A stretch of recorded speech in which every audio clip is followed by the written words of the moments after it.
Hi, this is Francis from Easel.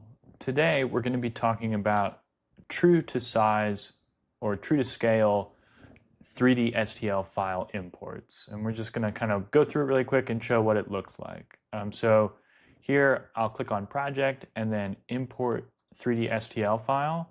When this box is checked, and it should be checked by default, basically it will bring the model in and scale it to your material that you have set in Easel. So currently I have the default set in Easel, but it'll scale my model to fit that material. So I'm going to change that here to 12 by 12. To make my material just a little bit larger, and then I'll go ahead and click on project, import STL, choose a file. I've got a little landscape here. I'm going to open that. And it's going to scale my model to fit my material. And my material is dictated by the green box. So it's 12 by 12 and then ½ an inch thick. And so that was scaled to my material.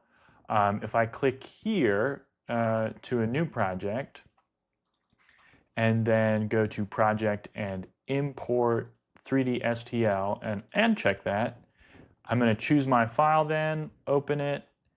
And this is going to bring my model in at a much larger size. You can see my material setting is that green box right there, but it's going to bring it in at a much larger size because that's the true scale of my model.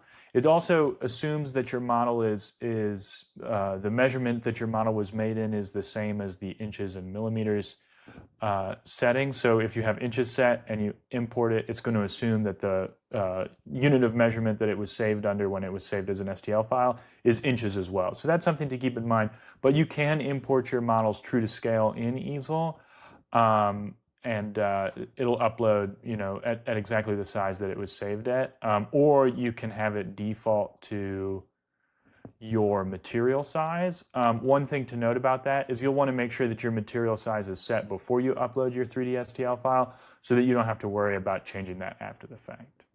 Have a wonderful day. To learn more, head over to easel.com.